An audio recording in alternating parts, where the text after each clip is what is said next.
for 41 years. Yeah. Um, I'm a journalist for now 45 years, but in the fourth year, I started teaching at Sophia College, Mumbai. And ever since Asian College of Journalism opened in Chennai, chaired by Shashi Kumar, I have been teaching there every year since 2000 when it was inaugurated. In fact, I finished this year's segment.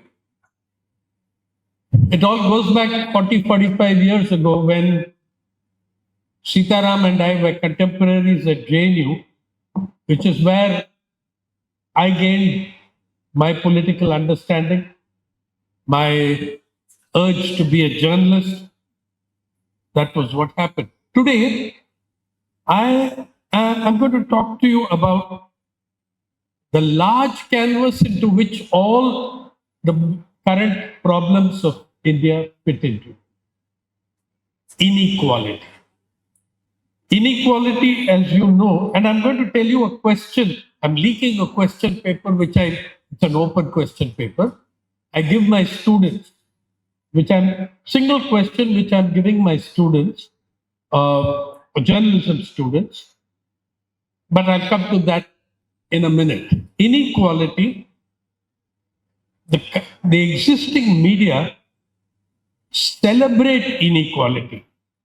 This is a nation which fought for freedom against the British, fighting inequality. Inequality is the first thing mentioned the need for equality is the first thing mentioned in your constitution. Justice for all, economic, social, political. The first thing, directive principles of state policy of the Indian Constitution says the need to fight, mitigate inequality and see that the means and resources of the society are not concentrated in the hands of a few.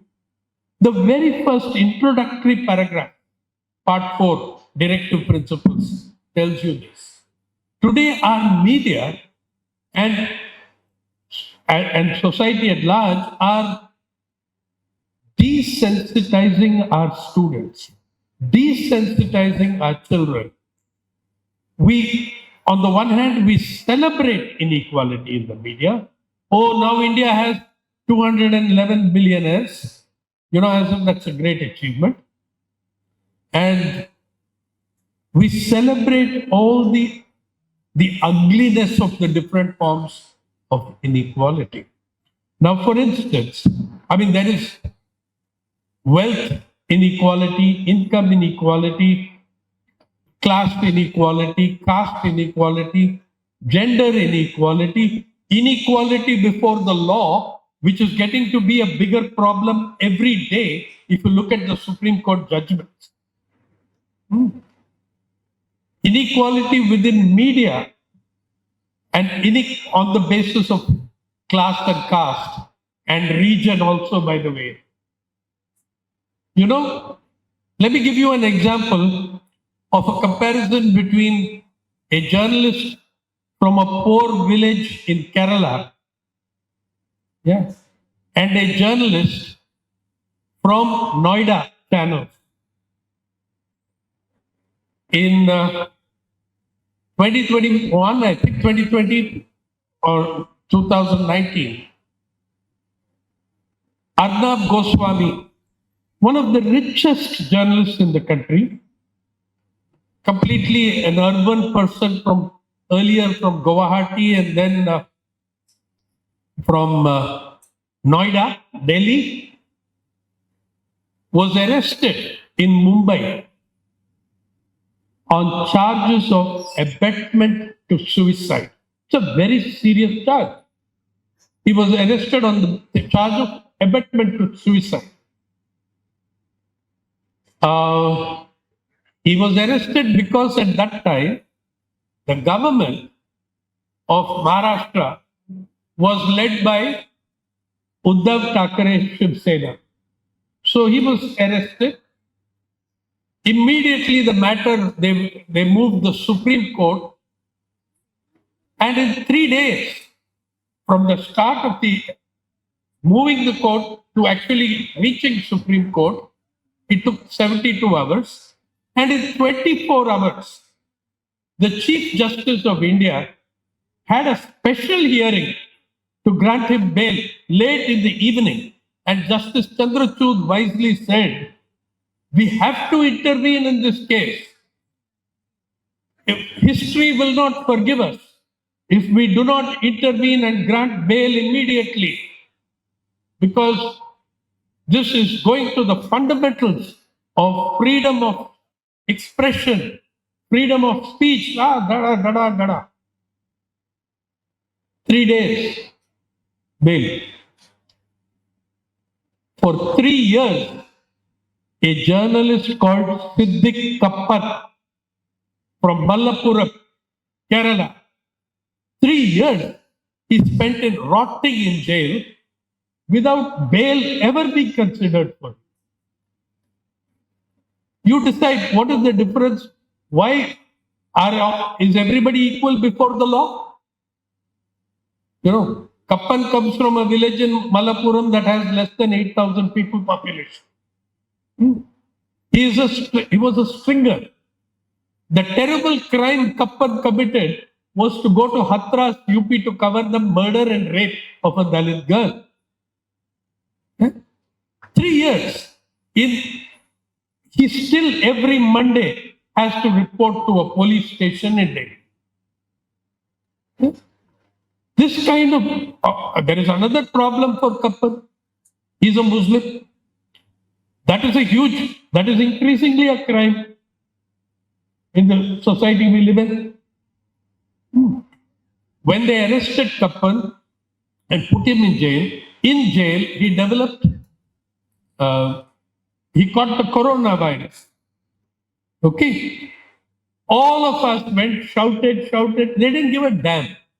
Finally, the Union of Journalists, Kerala Union of Working Journalists, elsewhere, the DUJ, protested very strongly and they took him to a hospital in Mathura. In the hospital, they chained him to the bed, gave him a bottle and told him, we can't take you every 2 hours to the bathroom. You urinate in this bottle. That was the treatment. I moved away a little from the order of things, but just to give you an idea of how the same court, the Supreme Court of India, 2 weeks ago or 3 weeks ago, said on Tuesday, bail is the rule, jail is the exception. The same week, so they gave bail to somebody, saying bail is the rule, jail is the exception. The same week, they denied bail to Umar Khaled, who has been in jail for more than 5 years. Again, Muslim. Yeah, student from JNU, all the wrong qualifications. Yeah. And journalist, and from Kerala. All wrong combination of factors. But come back to the order of what I was saying. I think as teachers, we have a responsibility to discuss with our students how the moral universe, how our society's moral universe has changed, especially when we live in the moral universe of advanced capitalism, of finance capital. That is a really something which we should get into in that discussion, that critical thinking. What is the moral universe that we want to build? What is the moral universe we are inhabiting? So coming to the question paper, which I asked my students, I also gave the same challenge or same question to the students of FTII, Film and Television Institute of India in Pune.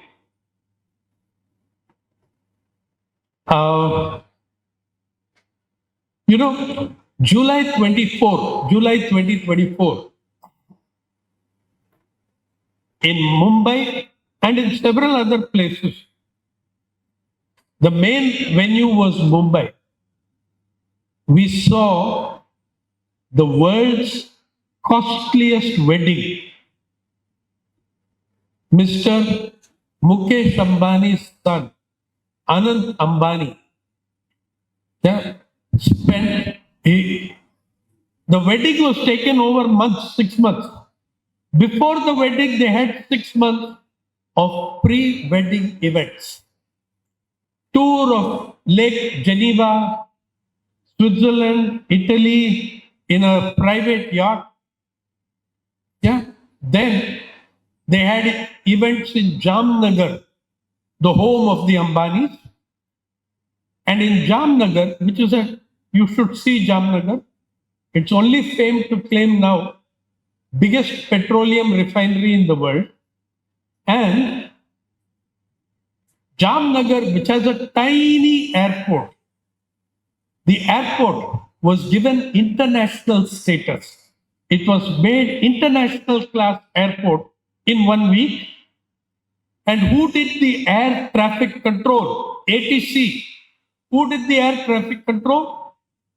Indian Air Force. The Indian Air Force did the air traffic control of Jamnagar Airport for Mr. Ambani's son. Yeah. What a disgrace. Yeah. What a disgrace. Anyway, the main wedding took place in Mumbai, and the estimated cost of the wedding is $620 million, which in July 2024 was 5,100 crores, something like that.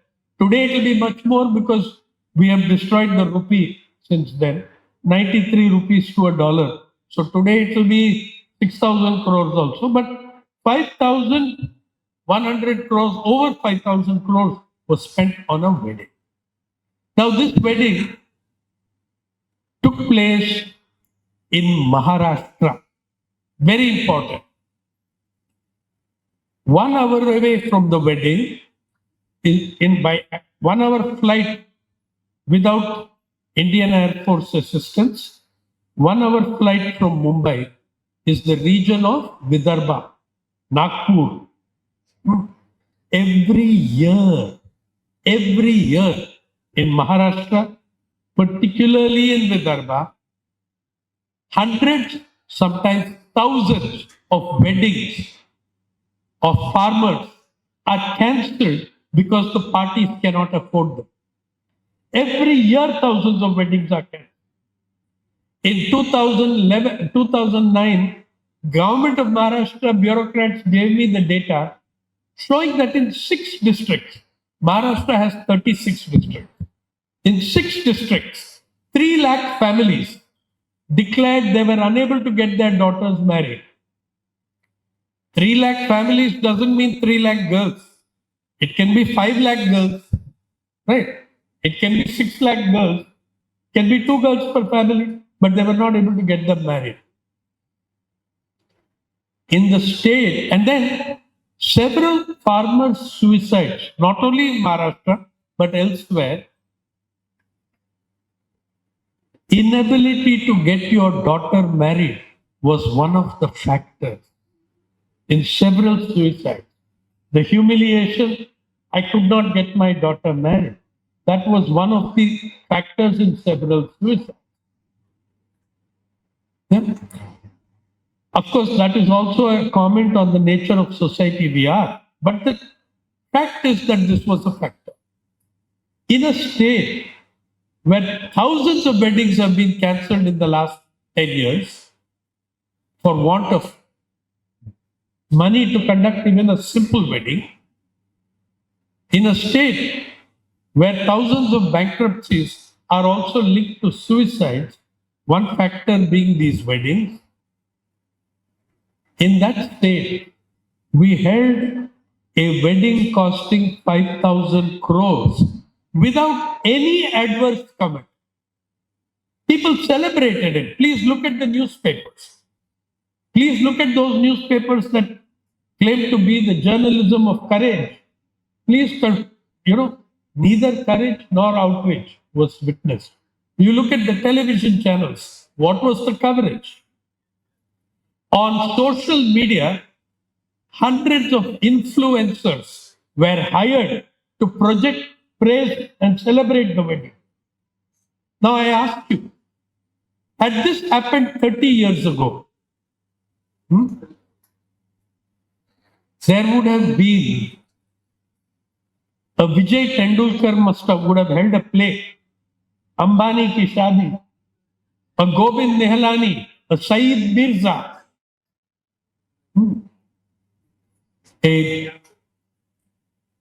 somebody, maybe all of them, would have made scathing, sarcastic films, plays, novels, exposing the hollowness of what was going on. Nothing happened. Nothing. There was only praise, and there were even arguments in favor of the wedding. Oh, it has done so much good to the Indian hospitality industry. It has created so much employment in the fashion industry. 5,000 crores on a wedding. I asked my students, if you were making a film on it today, if FTI students are filmmakers of future, if you're making a film on it today, or in my own students in Sophia, you're writing an article on it today, you're doing a video or documentary on it today, how would you tell this story? How would you contextualize the story? So everybody came up with some answers. Not bad ones. But while all the answers had value, they were not connected with the world of finance capital in which we live. They were not contextualized in the kind of world that we live. Let me give you, in 2 minutes, my analysis of what that wedding was. You can say obscene, you can say degenerate, all that is fine. According to me, the Ambani wedding was a brilliant, it was a brilliant business investment. Why? It was a, see, people like Ambani don't spend money unless they're going to get more money. Please understand. That is how the world works. What was the brilliant business investment?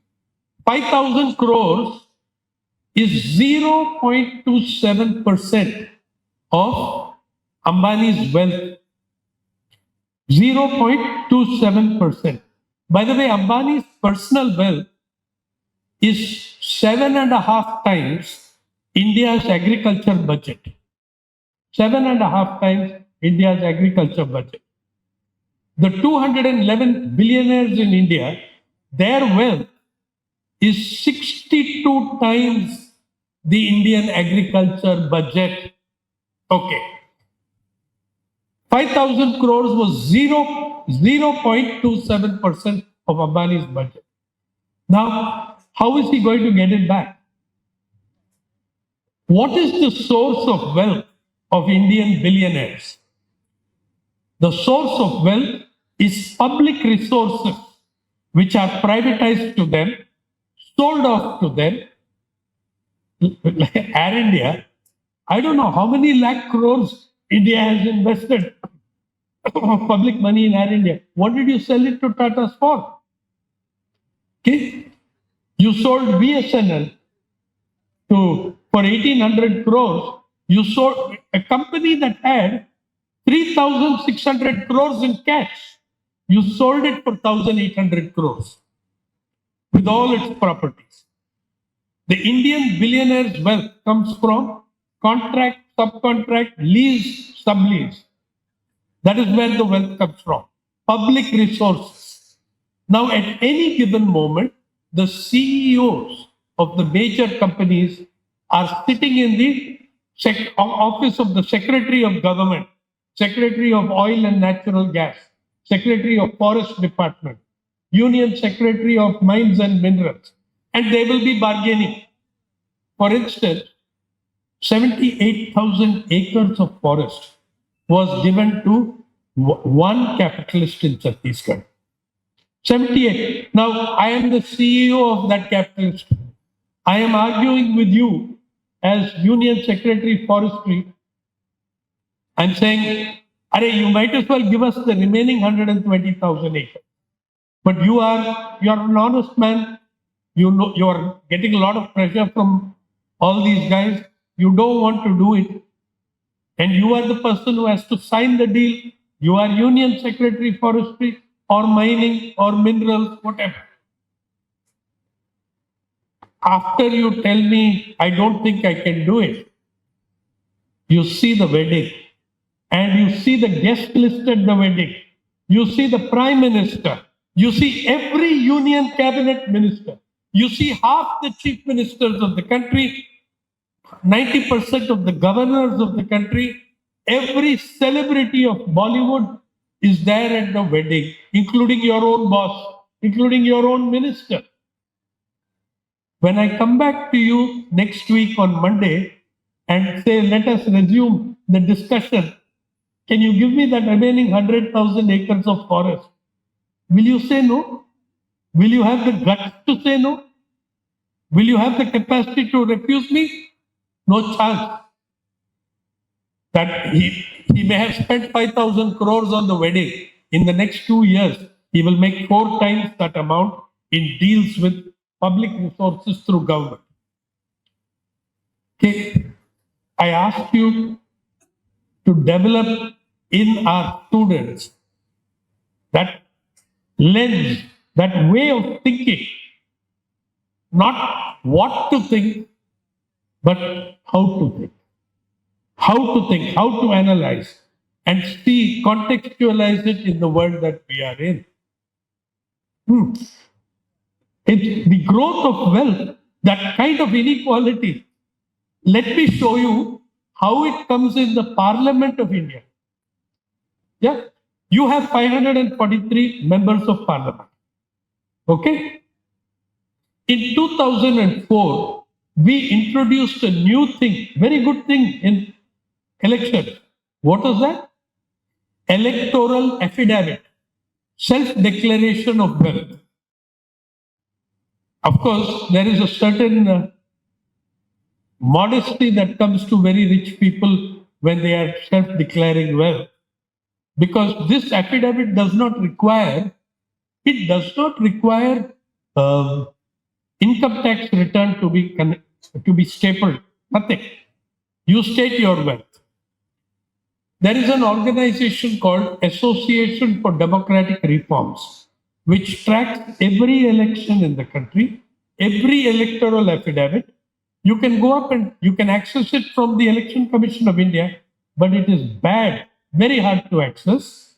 ADR will give you all the electoral affidavits and self-declaration of wealth. This started in 2004. In 2004, first election with affidavit, 30% of all Lok Sabha members were self-declared crorepati.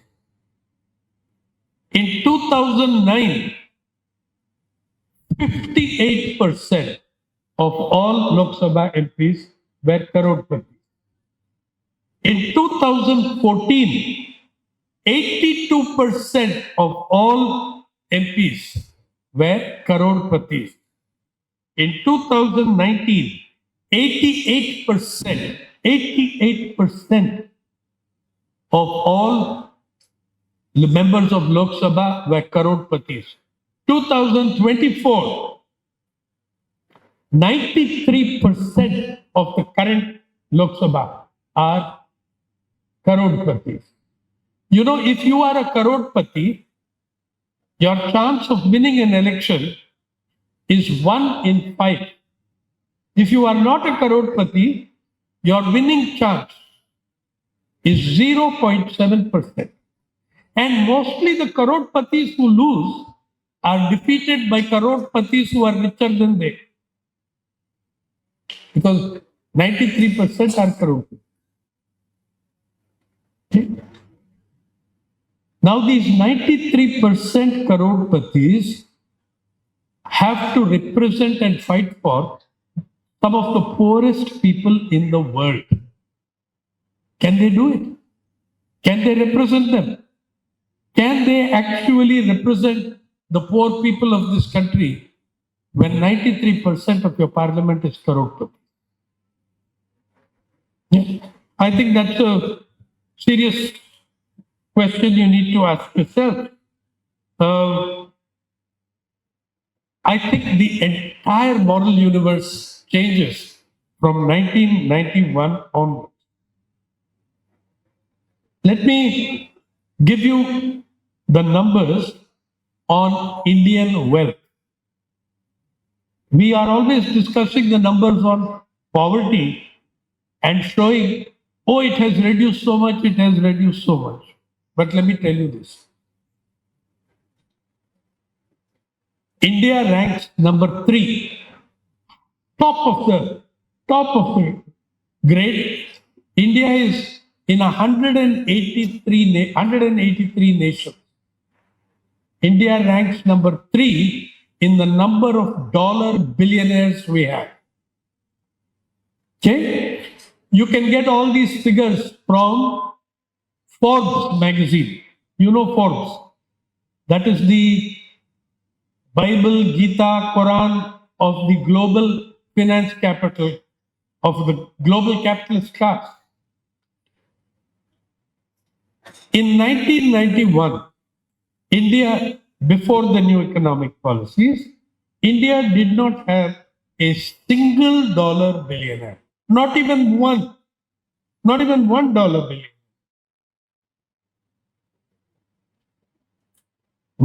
The studies, all research studies show 1956 to 1980s, income inequality in India was reducing. Okay? There was a progressive taxation system. All these. But already in the 80s, when the Congress party entered into the IMF loan, when it started reducing the taxes, then comes Manmohan Singh in 1991, we destroyed the Monopolies and Restrictive Trade Practices Act. We raised the MRTP limit to 1,000 crores from 25 crores. So things start changing. 1991, you make that huge embrace of neoliberalism. We are now in the moral universe of the neoliberal world. Not $1 billionaire in 1991. Today, we have 211 billionaires. We are at number 3 in the list of dollar billionaires in the world. We are number 132 in the United Nations Human Development Index. Yeah. We are below some African countries like Botswana in the Human Development Index. Yeah. We are way below Sri Lanka, which had a civil war for 30 years. 3 in dollar billionaires, 132 in United Nations Human Development Index. This is the face of Indian inequality. Come back, our 211 billionaires. They didn't come steadily, every year so many. Between 1991 and 2019, we had 98 billionaires. 20 years, every year 4 billionaires, 5 billionaires you added as you privatize public resources. Then comes coronavirus, COVID. In 20 years, you made 98 billionaires. In 12 months, you made $42 billionaires. 42. That means, who were these new billionaires? More than half of them are from the pharma sector, from the healthcare sector. More than half of them are from that sector. Okay? We made more billionaires in the 12 months of COVID than we had in the previous 10 years. COVID was a loot and grab sortie for the Indian ruling class. Please remember, the argument in favor of capitalism is that as the pie grows bigger, everybody will get a good share. But according to Government of India, in the first 12 months of COVID, the Indian economy shrank by 7.7%. Yeah, your economy, GDP shrank 7.7%, but you added 42 new billionaires. So there was no bigger cake. There was no bigger cake for you were sucking the money out of the poor from the bottom. Where else could the money come from? You who could only add 4 billionaires a year for 20 years, 42 you added. Next 12 months of COVID, we added another 26 billion. Also, again, about 10 of them from pharma sector and health sector. So you have this incredible accumulation of wealth at the expense of the Indian poor. So you need to really think about that. Let's move to, let's say we move to another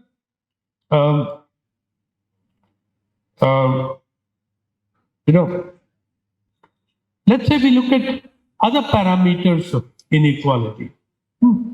What is the latest move of the Modi government towards the poor? We have shut down the Mahatma Gandhi National Rural Employment Guarantee Act. We have shut that down. Every one of you will remember that during COVID, that was the lifeline for millions of poor Indians. 6 crore people left the cities and went back to the village. If there had been no MNREGA, you would not have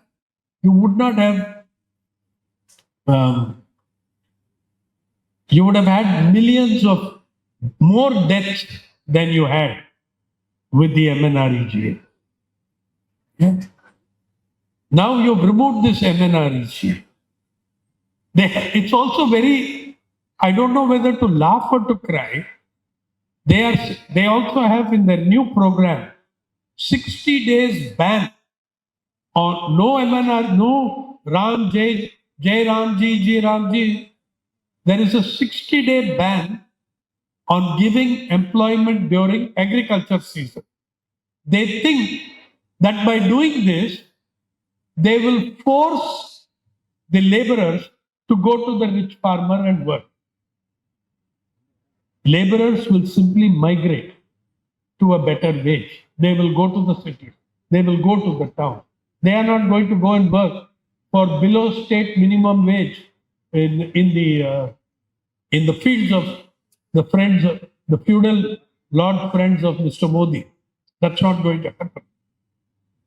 I did another experiment which I will tell you.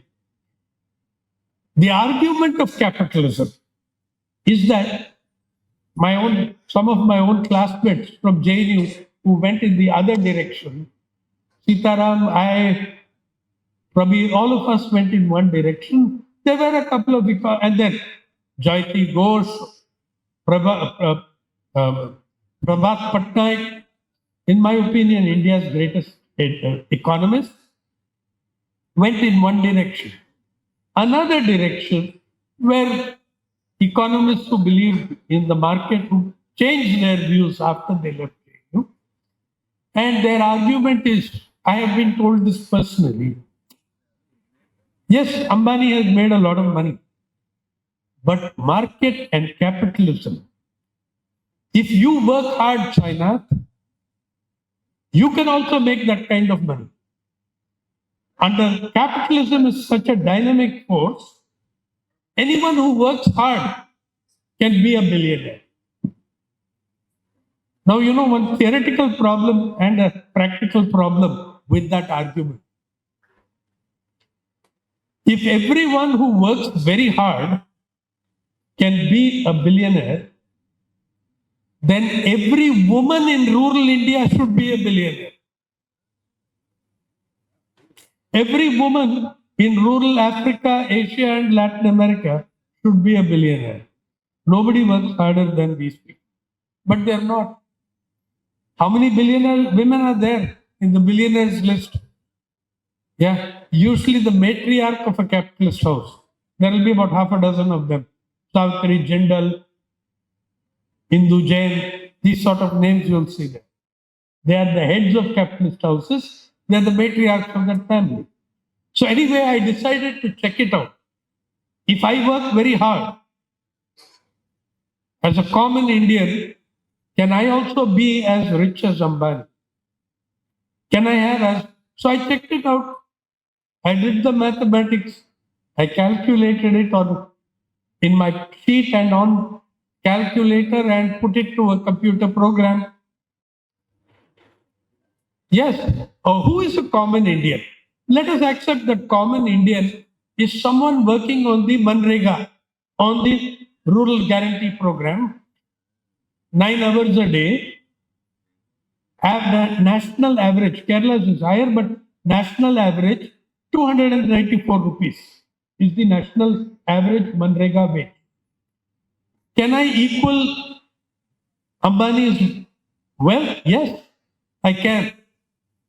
It would take me 340.6 million years to gain that kind of wealth. Family of 5, not one individual. My family of 5 would take 340.6 million years to earn that much on the Manrega. Let's say we don't want his wealth, 1 year's income. That is a better chance. Takes only 5,009 years. Okay. The sheer levels of inequality today in India are greater than they were in 1939 under British rule. What did we fight freedom struggle for? To end that kind of rape of the economy, loot of the people. Now it is approaching a stage where the inequality is almost equal to 1921 income inequality. And there is an institution called World Inequality Lab. So I'm sure many of you teachers have heard of Thomas Piketty, who has brought Capital in the 20th Century, the volume. Thomas Piketty, they have done a report on global inequality. India is a very important chapter. They say inequality is now surpassing some years of British rule. And secondly, 90% of India's billionaire wealth is in the hands of upper caste. 90% of India's billionaire wealth is in the hands of, more than 90% is in the hands of upper caste. Now, let's move to another sector of inequality. Do you know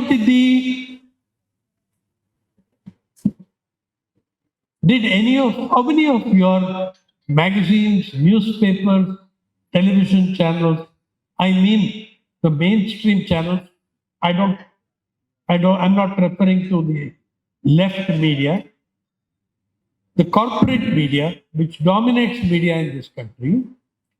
How many of these newspapers, channels, websites told you that the farmer agitation at the gates of Delhi 2020-21 was the largest organized, constitutional, legal, democratic protest in the world in the last 30 years for justice. How many of them described it to you that way? If you went, by the way, hundreds of farmers went from Kerala also to, in solidarity, to the camps of Singhu, Ghazipur, Tikri, Shahjahanpur. I spent many days and weeks going around these camps. Every second slogan named people. Ambani, Adani. But the newspapers and channels never reflected this.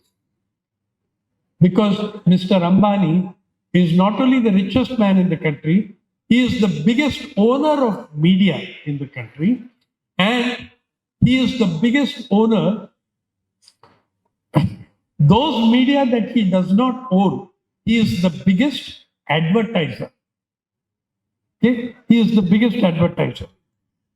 So how will they dare say that, oh, people are shouting against Adani and Ambani? Now Mr. Adani has also got into the game. He owns NDTV, he owns Quint. So when he owns all these, there is enormous media power concentrated in a few hands. I'll give you the latest number on that.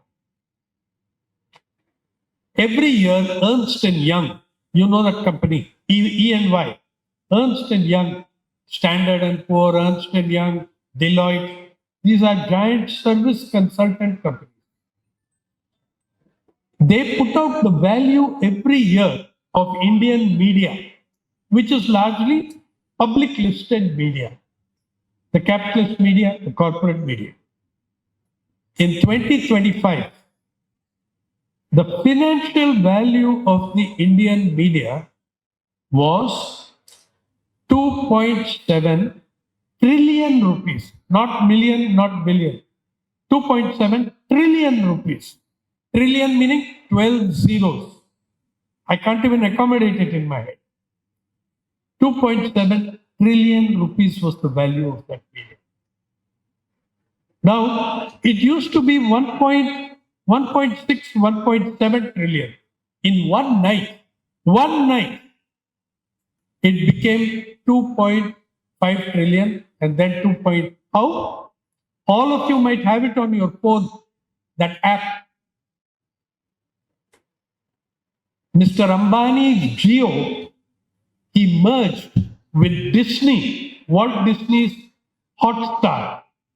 The merger of Jio and Disney created the new company, $8.5 billion company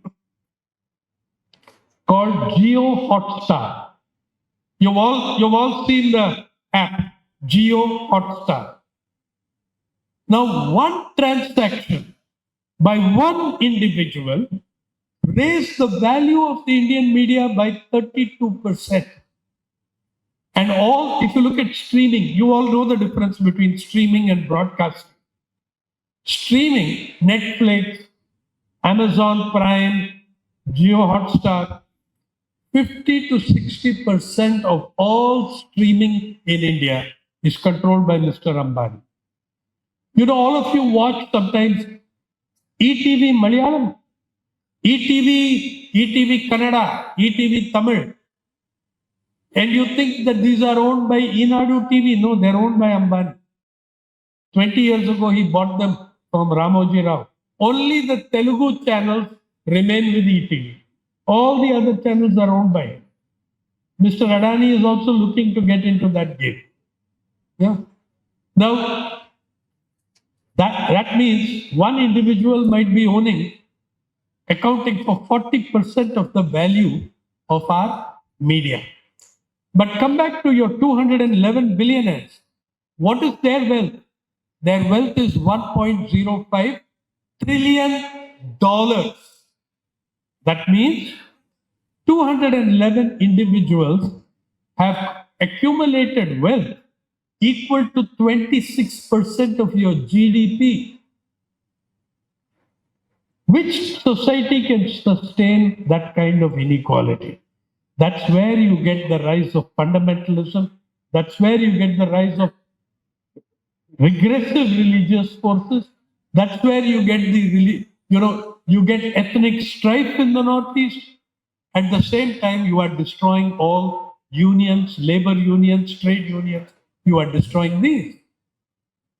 This is what inequality has done and is doing for us. Now, come back to the farmers. How many of the unilaterally, wholeheartedly, the corporate media supported the three laws of Modi? The three laws were supported. Even some newspapers tried to be clever. Indian Express wrote, government is to blame for the problem. And the problem is that they didn't explain to the farmers properly how good these laws are. No, farmers, very stupid people. You just have to talk to them sweetly. They'll understand, they'll go home. But I tell you this again. Those farmers, maybe you look at inequality in the world and you realize the importance of that farmers' agitation. The largest movement, the most publicized movement in the world again for justice was in 2009, Occupy Wall Street. Occupy Wall Street was the movement for justice in New York. 7,000, 8,000 young techies occupied Zuccotti Park in New York.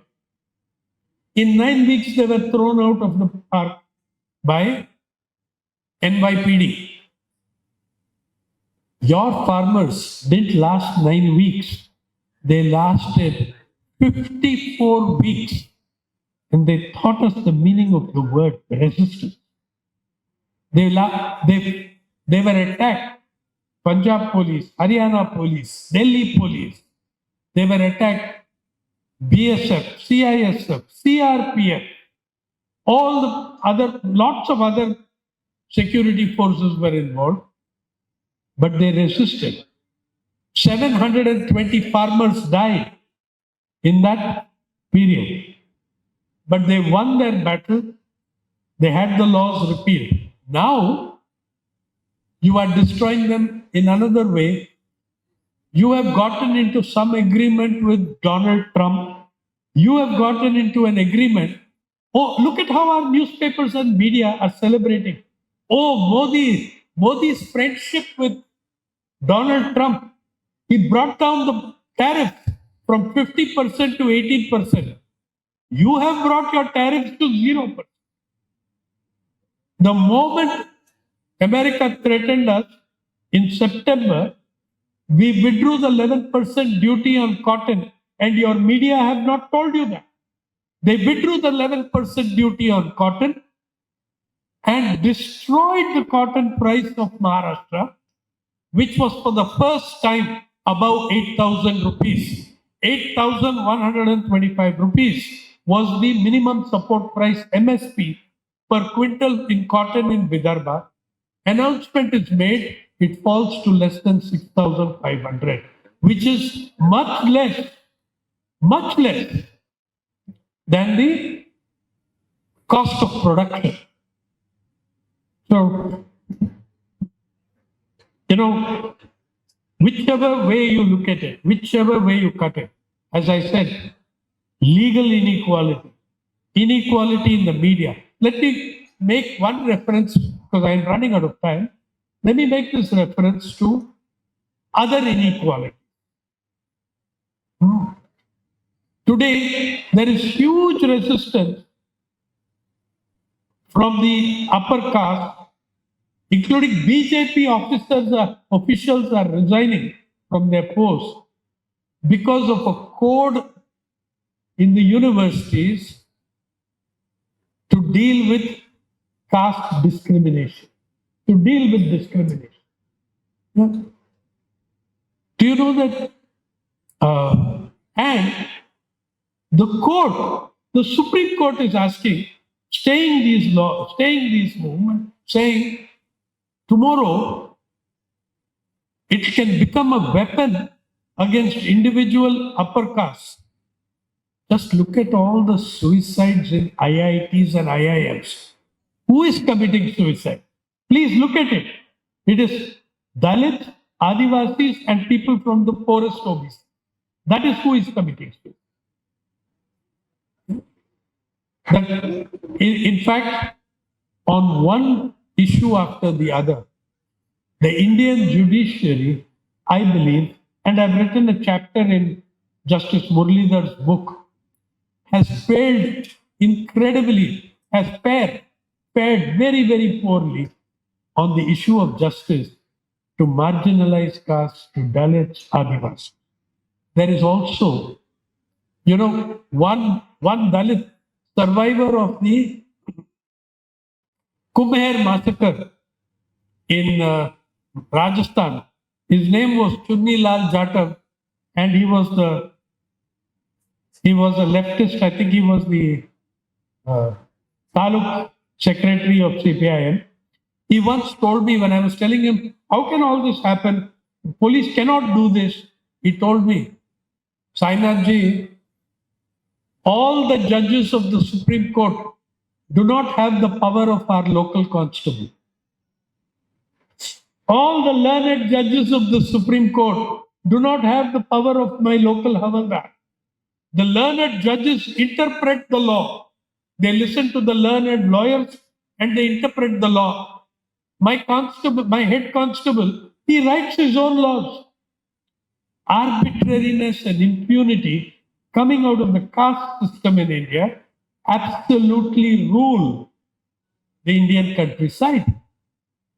And just one more form of inequality, which I think is the one form that spreads across all sectors, is the gender inequalities.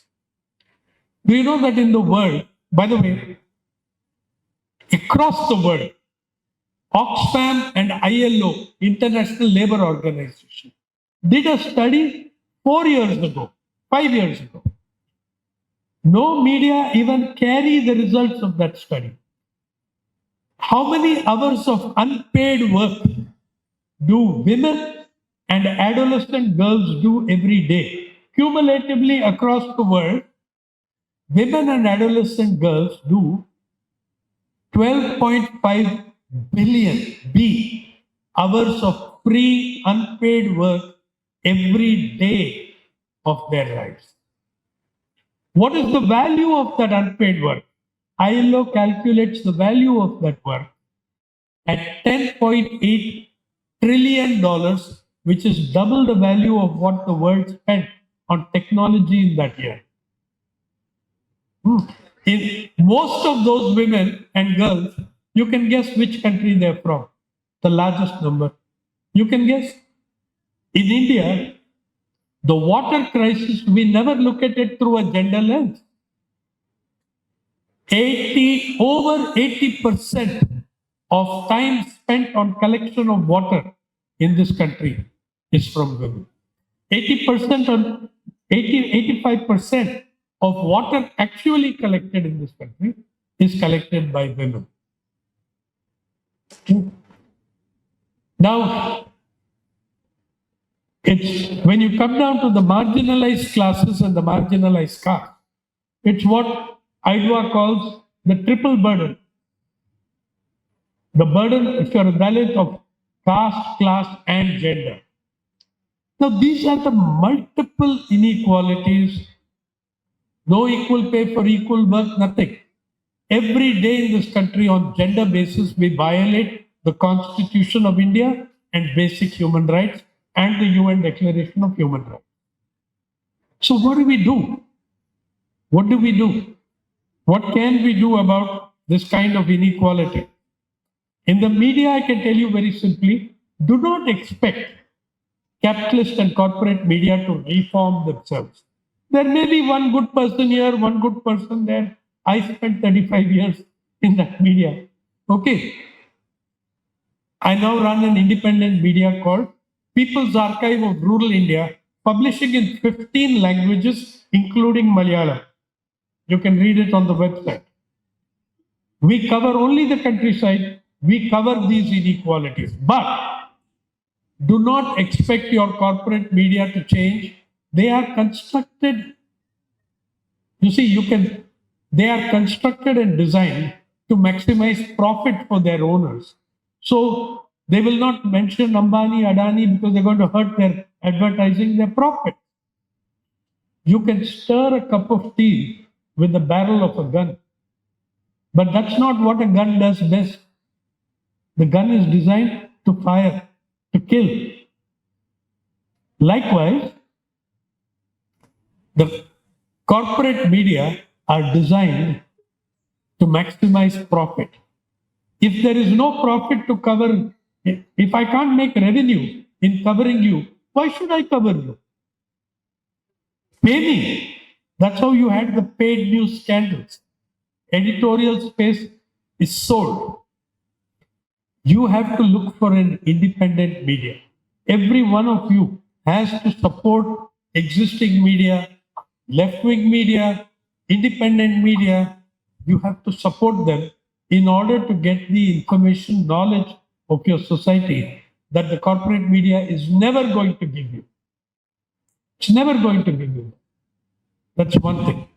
Second, I believe there is a starting point for the fight against inequality, and it is in the Constitution of India, where specifically, very specifically, remember this, that the directive principle, now Manrega has gone.